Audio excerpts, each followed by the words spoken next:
Bonjour, désolé de ne pas être parmi vous aujourd'hui et merci aux organisateurs d'avoir suggéré cette vidéo. Mon point de vue va porter sur une expérience d'écriture littéraire qui semble plus particulièrement intéresser les animateurs d'ateliers que les lecteurs et les journalistes littéraires. Peut-être parce qu'elle s'associe souvent à l'humour et qu'elle représente une forme d'hybridation qui combine un usage ordinaire de la langue et son usage artistique. C'est un procédé qui m'a été bien utile à l'occasion dans ma propre pratique d'écriture littéraire, mais que j'ai aussi repéré après coup chez d'autres auteurs comme les nouvellistes Annie Saumon ou Areola dans Le Fablier ou encore Julio Cortázar dans Manuel d'instruction qui se trouve dans son recueil Chronique et fameux, Chronape et fameux, pardon, mais également sous des formes différentes chez les surréalistes notamment ou encore chez les auteurs américains comme Nora Ephron. Ce procédé qui ne semble pas porter de nom, je l'ai appelé aptisme, d'un mot grec qui veut dire saisir, insister, mettre à part et ce faisant mettre en évidence. Il est proche de la parodie, du pastiche et de l'imitation simple, mais s'en distingue, je crois, et c'est pourquoi il mérite un autre nom. En schématisant à outrance la théorie complexe dans le domaine, et les spécialistes me pardonneront si je ne le fais pas très bien, l'imitation simple reproduit les stylèmes sans excès et représente un plaisir d'écriture sans dérision. Le pastiche, quant à lui, est une imitation caricaturale, un excès dont l'enjeu est d'admirer, de prendre une distance libératrice ou de tourner en ridicule en augmentant la fréquence des stylèmes. La parodie, de son côté, effectue une transformation de l'hypotexte de départ, et cette transformation n'a pas besoin d'être élaborée, il suffit d'un mot changé, voire d'un phonème, et tout bascule dans la dérision. Par exemple, « Longtemps je me suis touché de bonheur », évoqué avec d'autres variantes comme « douché »,« mouché », etc., par Daniel Bilous, notre expert mimologue. La dérision, qui est à des degrés divers à l'œuvre dans le pastiche et la parodie, a une grande force de subversion. Elle introduit dans le sérieux le correctif du rire et de la critique. Elle relativise les points de vue et lutte contre les stéréotypes, contre la sclérose des mentalités et des discours, voire contre l'arrogance des pouvoirs. Aussi a-t-on bien vu dans la parodie une technique efficace de renouvellement de la littérature.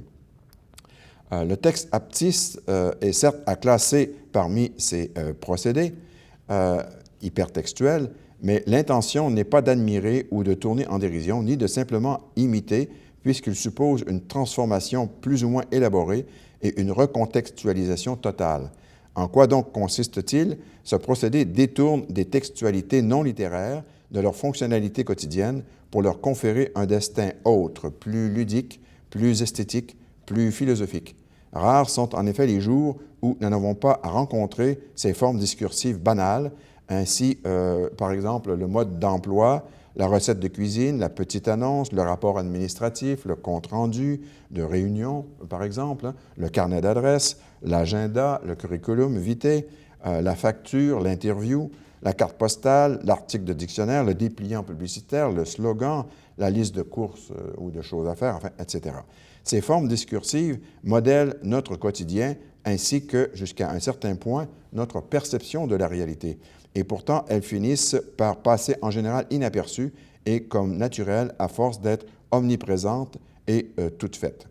Le aptisme déterre ces obscures textualités et les expose davantage au sens. Dans ces mythologies, Barthes a bien analysé, comme on sait, certains objets et figures du quotidien pour montrer qu'ils sont en fait des signes chargés de signifier second.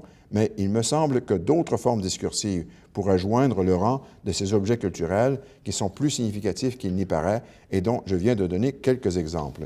Le texte aptiste les saisit, ou essaie de les saisir, non pour les reproduire, mais pour les mettre à distance, les déconstruire, les dévoyer, les réécrire, les dépasser, les subsumer et les intégrer dans un projet littéraire qui les fait exister autrement, qui leur donne un poids qu'on ne leur voyait pas tout en les questionnant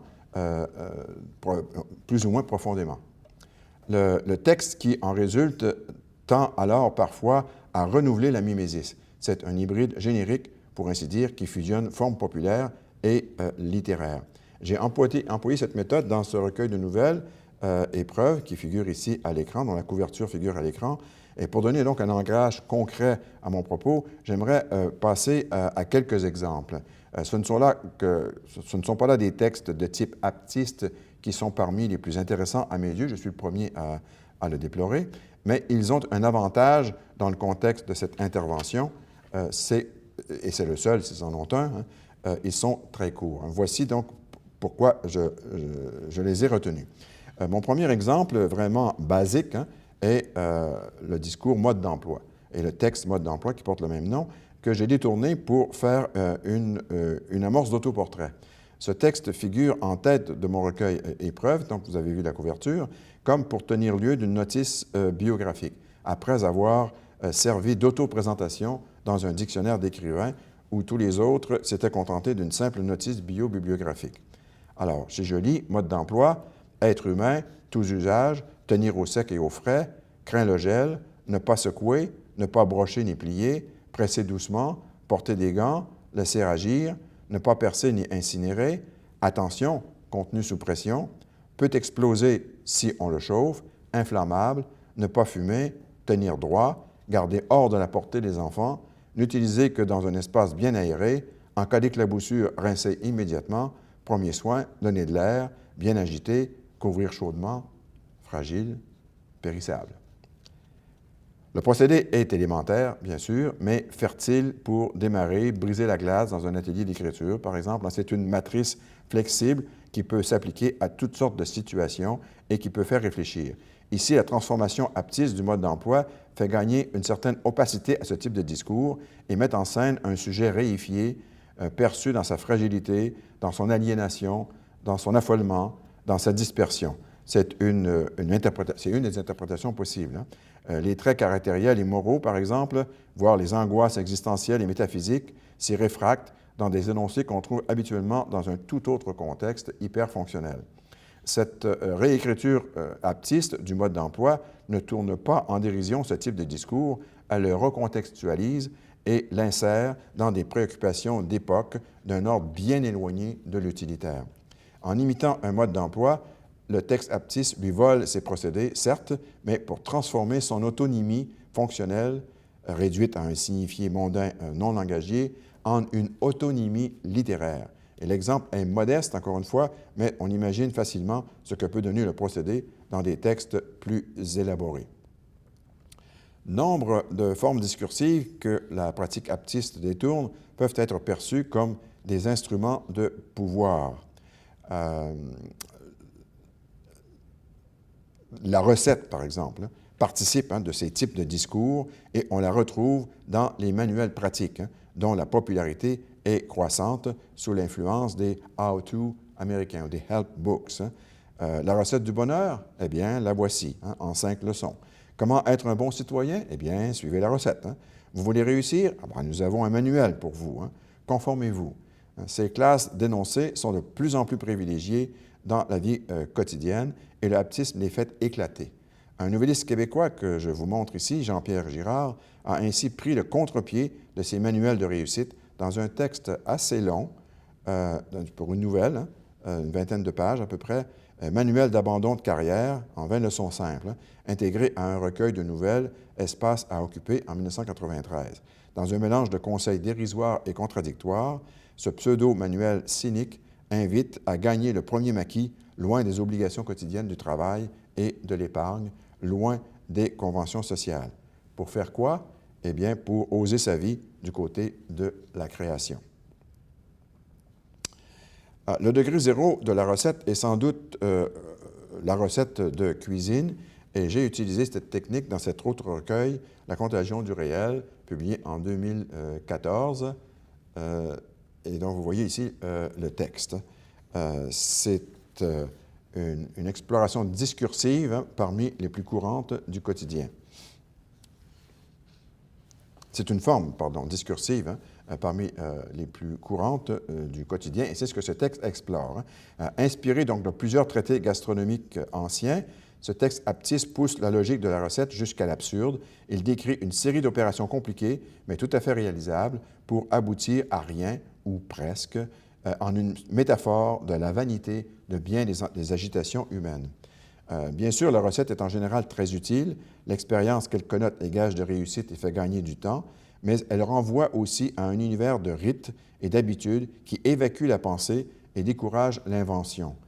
Tout comme le fait le discours argumentatif, elle en impose. Elle a un fond fasciste qui limite l'aventure et la création, incite à la répétition et peut conduire à l'immobilité, voire à la régression.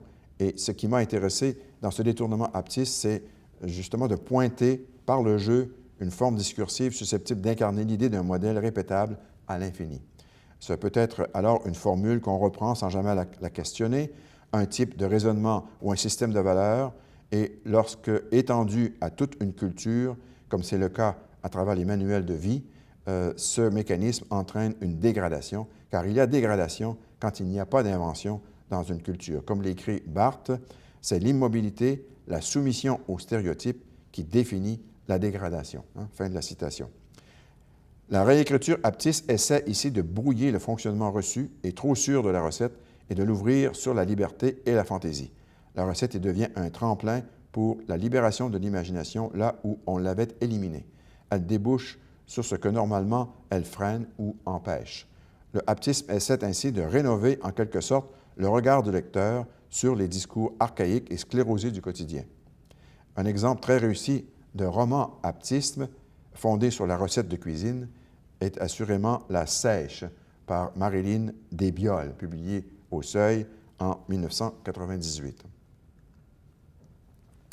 Le langage des listes est une autre forme qu'il est intéressant de soumettre au aptisme, et je l'ai fait encore moi-même dans une nouvelle qui s'intitule La crémaillère du recueil, donc je vous montrais la couverture dans la précédente diapositive, La contagion du réel, en 2014. Alors, le traitement aptiste me paraît plus intéressant pour le lecteur quand il est ainsi plus élaboré. Dans cette nouvelle, dont je vous donne ici que des extraits parce qu'elle est beaucoup plus longue, dans cette nouvelle, la liste n'est pas un simple thème du texte, elle constitue une composante même du discours narratif, et les événements de l'histoire se déroulent à travers elle. La liste acquiert ainsi une fonction narrative en servant de support et d'architecture au récit tout entier. Le texte porte sur la préparation par un couple d'une réception pour la crémaillère de leur maison de campagne, alors que les travaux d'aménagement n'y sont pas tout à fait terminés et qu'ils sont toujours en plein chantier.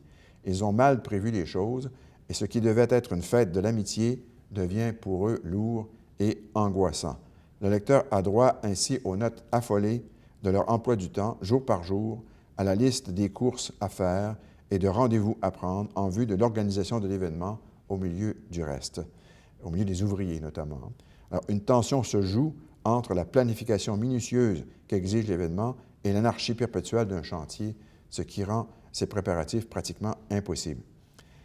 Après l'avoir publié en revue, d'abord en revue avant de le publier en recueil, j'ai découvert que la nouvelliste française Annie Saumon avait écrit une très courte nouvelle sur un thème proche dans Les Voilà, quel bonheur, un recueil publié en 1993 et qui est la nouvelle éponyme d'ailleurs. Les deux textes diffèrent de beaucoup cependant, mais dans les deux cas, l'écriture est syncopée, rapide, comme jetée sur un bout de papier, proche des listes de courses et des agendas. Une comparaison de textes de ce genre est toujours formatrice en atelier d'écriture.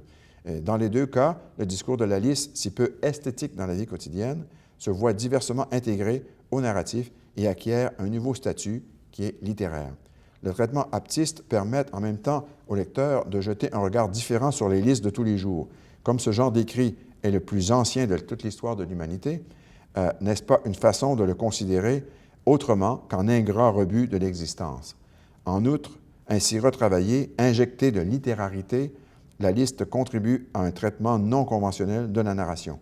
On voit encore que le texte aptiste intègre des formes venues de la vie quotidienne dans ses dimensions les plus humbles, supprimant ainsi les frontières entre art et culture populaire. En même temps, ce recyclage esthétique extirpe la liste de la caverne domestique, si je puis dire, où règne la platitude et la répétition. Il en montre les potentialités innovatrices. Il met au jour les virtualités créatrices sur le plan littéraire.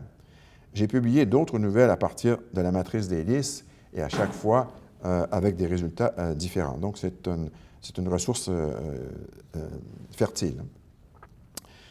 J'aurais de nombreux autres exemples de traitements aptistes, tant il m'a servi dans ma propre extension du domaine de la littérature. Je l'ai fait notamment dans Le Surveillant, qui a connu donc 4 éditions. Là, ici, c'est la 2e édition en livre de poche, 3e édition également en livre de poche dans la collection Bibliothèque québécoise, et ainsi la dernière édition en 2013. Et dans ce recueil, un texte qui s'intitule « Atelier 96 sur les généralités », dont vous voyez ici qu'un très court extrait, qui est beaucoup, beaucoup plus long que les autres, qui fait au moins 25-30 pages, si je me souviens bien.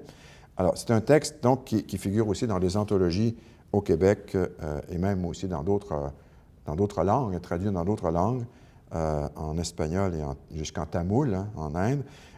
Il est d'ailleurs aussi utilisé comme source dans les ateliers d'écriture au Québec et en France. Alors, ce texte est un simulacre de compte-rendu d'une réunion qui rassemble 23 personnes en assemblée générale. Et l'imitation crée une mimésis totale, en ce sens que le texte note les échanges des participants, les procédures qu'ils suivent, les didascalies qui les accompagnent.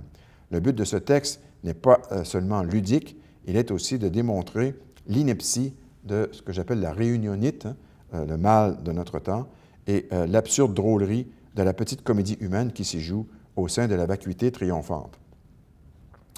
Ce faux compte-rendu ne tourne pas vraiment en dérision ce type de texte qui a sa place et sa fonction dans les institutions, et il critique plutôt par l'ironie les procédures discursives excessives qu'on emploie dans ces réunions pour gérer la parole.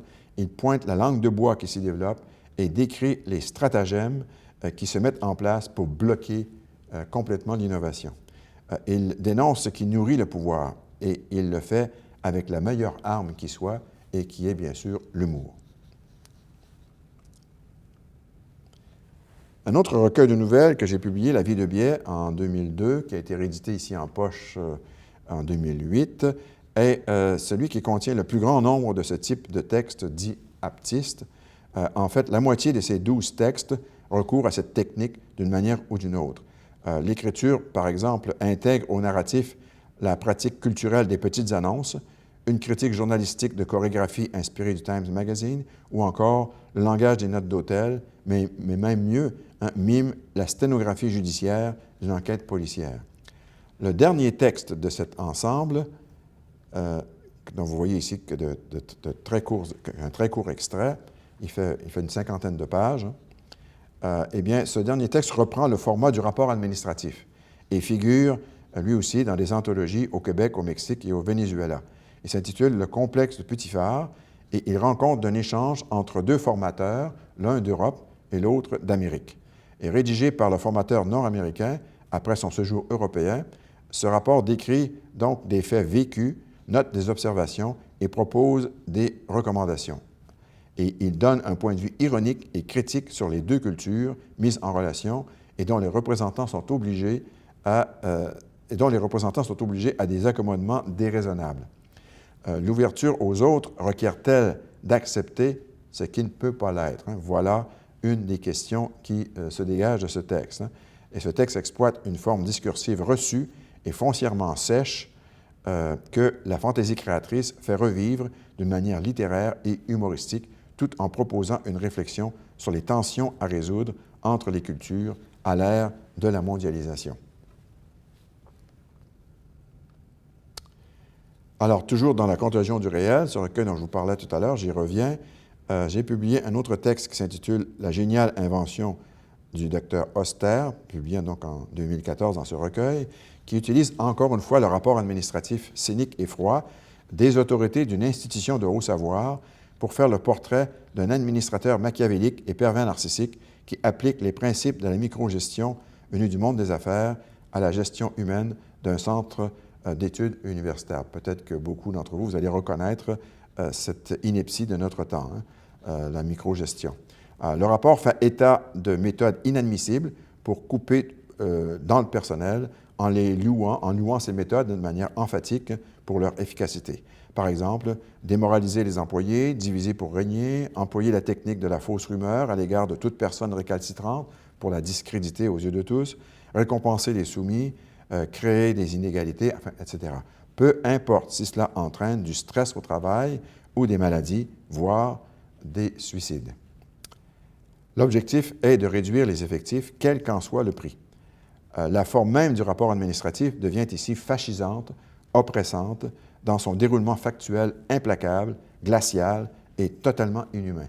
Ce texte dénonciateur d'un état de fait dans le monde actuel a d'abord, je dois le préciser, a d'abord été refusé par une revue universitaire canadienne qui pourtant me l'avait commandé parce qu'il dérangeait trop finalement et qu'on craignait des représailles.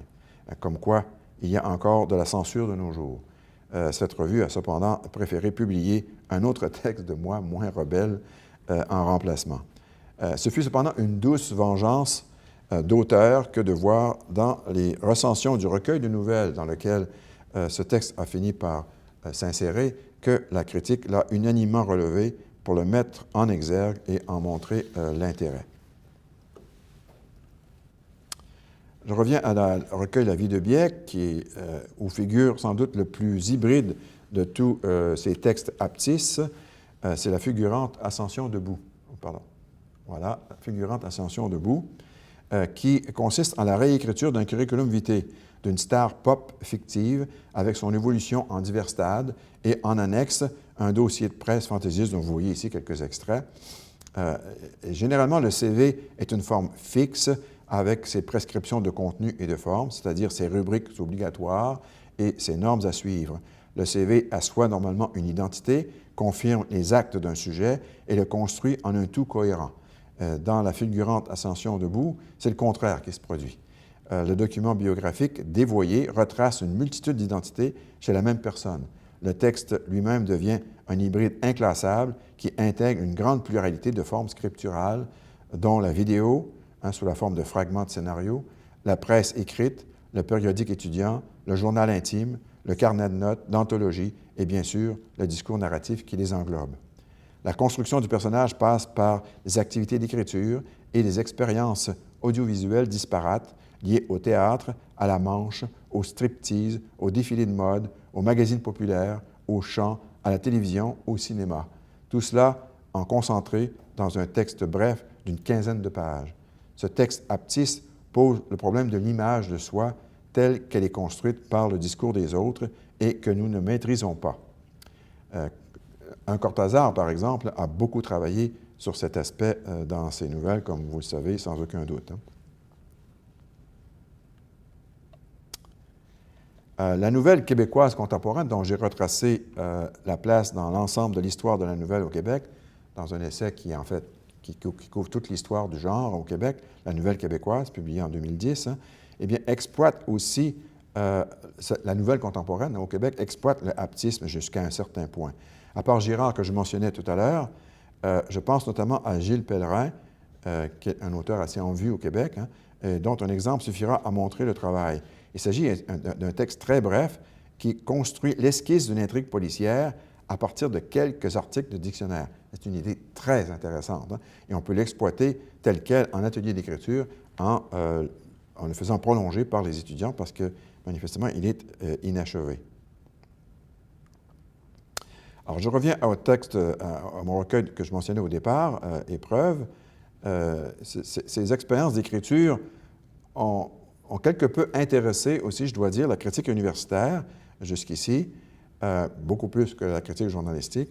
Et il y a eu des articles publiés un peu partout au Québec, aux États-Unis, en Roumanie, en France, notamment dans Littérature, la revue Littérature. Et dans ce dernier cas, la critique portait justement sur mon texte aptis le plus extrême et peut-être le plus complexe, à la limite illisible, parce que certains lecteurs m'ont dit que c'était illisible, et qui s'intitule L'Audition, publié donc dans ce recueil Épreuve. Alors, ça raconte simplement une réunion d'un groupe d'actrices amateurs dans un salon autour d'une metteur en scène qui veut les préparer à une audition en vue d'une vidéo d'entreprise. Il n'y a qu'une seule élue parmi elles sont 8, il n'y aura qu'une seule élue parmi elles, et ici le penchant imitatif du texte aptis le pousse à augmenter son caractère performatif, c'est-à-dire que le texte cherche à faire ce qu'il dit qu'il fait. Quand la narration aborde le monde du théâtre avec les répétitions des personnages, et elle prend la forme du carnet de bord d'une mise en scène dans son déroulement. Comme ici, vous avez à gauche les notes du metteur en scène, à droite, le texte proprement dit, le jeu même des personnages. Alors, quand le groupe se déplace au studio pour l'audition filmée, eh bien, la narration se rapproche de l'univers du cinéma et penche vers le scénario. Alors, pour la portion théâtrale de ce texte, je me suis inspiré de la défunte collection Mise en scène, dont je reproduis ici une page du Tartuffe de Molière. Vous avez ici, au contraire, à gauche, le texte et à droite, les notes de mise en scène. Très belle collection, malheureusement morte. Et aussi de cette autre collection, Point Film, La Grande Illusion, pour la partie cinématographique de mon projet, de mon texte. Un autre intérêt de ce texte pour les ateliers, alors ici, il s'agit donc d'un scénario de Jean Renoir, dans la collection Point Film, toujours aux éditions du Seuil. Un autre intérêt de ce texte, je disais, pour les ateliers d'écriture, vient du fait qu'il existe une première version publiée, qui est la narration linéaire des événements. Elle a été publiée en revue avant d'être traitée d'une manière aptiste, qui est son ultime traitement. Alors, ces expériences d'hybridité,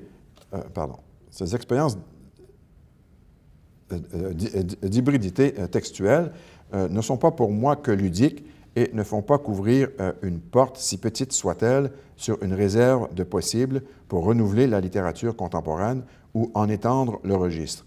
Elles peuvent contribuer à une meilleure compréhension du quotidien dans son épaisseur discursive, en développant une attention plus sensible aux formes qui nous entourent et en considérant d'un autre œil les discours auxquels nous sommes soumis. C'est là un des rôles de la littérature que d'examiner ce qui constitue ce que nous appelons le réel et les perceptions que nous en avons, en nous en offrant un regard distant, lucide, rafraîchi, autant que possible.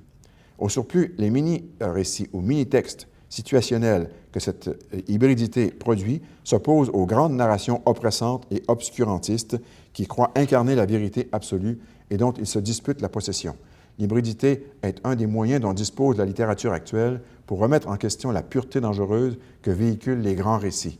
Elle permet de révéler des joies insolentes et subversives et qui sont autant de petites victoires sur l'insensé. En reformulant ces pratiques culturelles modestes, qui sont contingentes, obscures, élusives, les mini-textes aptistes ne réclament aucune vérité, aucune morale, aucune universalité, aucune raison. Il me semble qu'ils peuvent occuper une petite place dans une poétique de l'invention au sein de la postmodernité. C'est du moins en ce sens que la critique les a jusqu'ici interprétés. En atelier d'écriture, il me paraît intéressant d'utiliser ce procédé aptiste comme source infinie d'invention. Il stimule l'écriture en partant d'une base qu'on s'approprie, d'autant plus qu'on la détourne. Cette forme de réécriture peut être exploitée pour dédramatiser l'angoisse de la page blanche, parce que tout s'inscrit dans le quotidien, dans la banalité de formes familières au départ. Cette pratique artistique allège l'implication personnelle quand elle peut poser problème et oblige à un recul par rapport au quotidien, tout en permettant au sujet de s'exprimer par des détours et de se construire d'une manière anticonformiste. Cette pratique peut contribuer en même temps à une meilleure compréhension du rapport au langage, à soi et aux autres. Un de ces effets est aussi de faire voir autrement ce que nous ne voyons plus par habitude, en nous en offrant un regard rafraîchi et pluriel, souvent très drôle, ce qui peut aider à retrouver le sens des choses tout en réinjectant de l'art dans un pan du quotidien qui en est habituellement dépourvu. Je vous laisse regarder le titre « La Chambre des lucidités » de mon recueil d'essais où se trouve le manifeste du aptisme, ainsi que le titre de la couverture de la Nouvelle québécoise, cette histoire de la nouvelle littéraire au Québec des origines à nos jours, publiée en 2010. Et la critique a très bien réagi à cet essai, et peut-être que parce que la nouvelle québécoise est absolument ignorée dans les histoires de la littérature. Voilà peut-être une autre façon aussi d'apporter ma contribution à une extension du domaine des lettres. Je vous remercie.